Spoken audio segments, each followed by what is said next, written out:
So there is an order to all of this. And I know a lot of people get upset, and I do too. I want it to be, I want it to be over. Yeah. But there is, I live with, what we consider normie people, and Yeah. I work with normie people, and there's no way they would be able to accept things like the queen is a Draco reptilian Yeah. without planting a little bit here and there and then slowly waking people up. Yeah. It's too tough for some people. You bet. Yeah.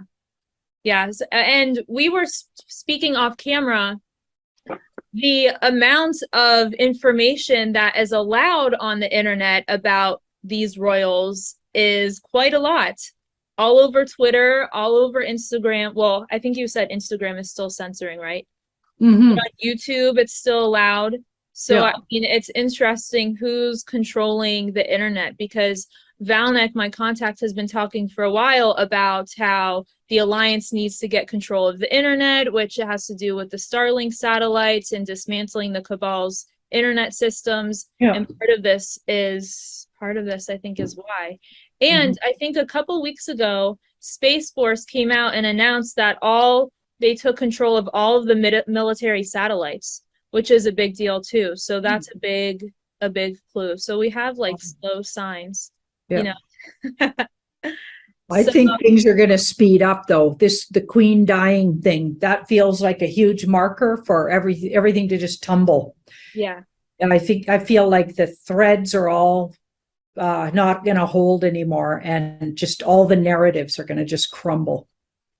I think it's a big deal. I do want to point something out though, that there is part of the cabal that is still active, which is why, they can't just come out and say everything. And but when the cabal is still active, they are going to try and divide the truther community even more. So it's important not to fight with each other, Yeah. give into division. If you don't like someone, it's very simple, don't watch them. Yeah. Yeah. Totally. That's it. But there are people who are paid to discredit certain people, Yeah. paid to plant stories, Hmm. paid to, cause division and create drama. And so I would just forewarn people to stick together, you know. Yeah. So that's kind of like my take on it. Do you have anything to say about it? Yeah. I agree completely. And it's just been ramping up. We saw that months ago. We saw the ramping up, and it's just gotten worse in September even.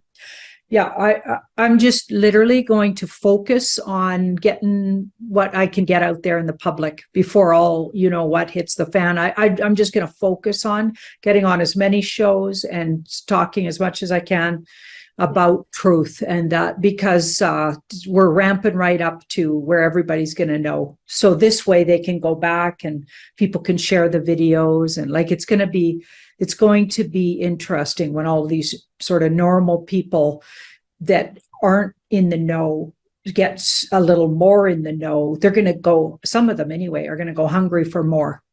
So we're going to need to so we don't want to just be on shows calling out other truthers right now. What a waste of platform. Unbelievable, like waste of time. Never going to do that. No, we need to just focus on what's going on and what do we need to tell the public about this family and everything that's been going on. I'd rather talk about the queen. Yeah. She's and Philip and all of those guys, they're like, yeah, wasn't Philip a reptilian? I'm yeah, pretty sure I heard, yeah. yeah, some people that had actually been at rituals, and watched them, both the queen, who is, I guess, ferocious apparently, Yeah. and Philip turn into reptiles right in front of their eyes. Yeah. Jeanette Archer, I Mm. think I think that's her name. I Yeah. think Tom Numbers has interviewed her. She's been on multiple shows, Yeah. and either she's seen him or she knows survivors that have Mm-hmm. seen them. They would do, I remember her story.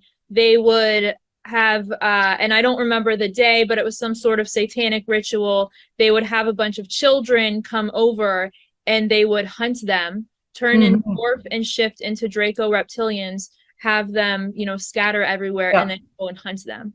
I mean, that's crazy. Unbelievable. But that's exactly what they are, is they Yeah. are predators and they Yeah. see us as prey. Yeah. And Yeah. This is important to note. The way that you can expose them or shift the power back or shift the energy back is the reptilians feed off of adrenochrome. They feed off of childhood trauma and pain. So the best way to get back at them is to heal your own childhood trauma and pain. And then Yeah. it's opposite energy, and it helps balance out and raise Yeah. the frequency, and then they're exposed. Yeah. So You bet. that's really important. Like, I get a lot of comments from people like, what can I do to help? That's one of them. And then once you heal yourself, you can heal other people. You bet. I want And to, also eyes wide open to other children who need healing and or have been traumatized, and try to be a comfort, at least if not actually try to help others. So if you have healing gifts of your own, turning around and helping others heal, like you said. yeah. They kind of have like a narcissistic, well, they don't kind of, they do, the reptilians. So if you've Mhm. ever met a narcissist, that's like their point of view. Yeah. And they Yeah. do not like, they will target people or possess people, target people and possess people who know people who have really strong intuition. Because the people who are really connected and have really divine feminine intuition are the ones who know and the ones who have the power to speak on what they are, i.e., Princess Diana. I mean, Yeah. she really had that divine feminine energy, Yeah. loved the children, completely opposite of these royals that she had agreed to marry into. Yeah. And I see her, whether she's alive or whether she actually passed away, I see her as somebody who incarnated into that family to break up the family, to break the karmic cycle in that family. So even if she was murdered or she's still alive, she still, in my eyes, did her job. Yeah. I agree totally. Yeah. She just watching her with her son's early days and watching her with other people's children. And here there's actual footage of children running away from Queen Elizabeth, which I circulated that video again. Okay, but that's one of many, and kids just freaking out and screaming when they see her. I mean, her energy just had that effect, whereas Princess Diana just had the exact opposite. And the loathing that the rest of the family had, you could feel that narcissists, they hated all the attention. Diana kind of, attracted to herself, and for all the right reasons, for her loving and nurturing. They hated that. And she brought this, she raised the vibration wherever she went. And I feel like that's another thing. I mean, they're trying to lower the vibration all over the earth. So that she was literally an enemy amongst them, and vice versa. So it's like they were like in enemy camps living in the same palace. You know what I mean? Her and Charles. Yeah. Not for long, obviously, because obviously he had to get away and get closer to somebody of his own sort of energy. Yeah. There are so many funny TikToks. I mean, making fun and pointing fun at the royal family, and I do laugh at them. Yeah. I always felt like, the information or the intel or talking about this kind of stuff, it would only go so far because we have to become spiritually sovereign, right? So it's like, try to balance it out with spiritual topics, maybe some off-world information, and kind of combine the two. But I think, becoming spiritually sovereign. But I mean, you've been doing this forever, so Yeah. so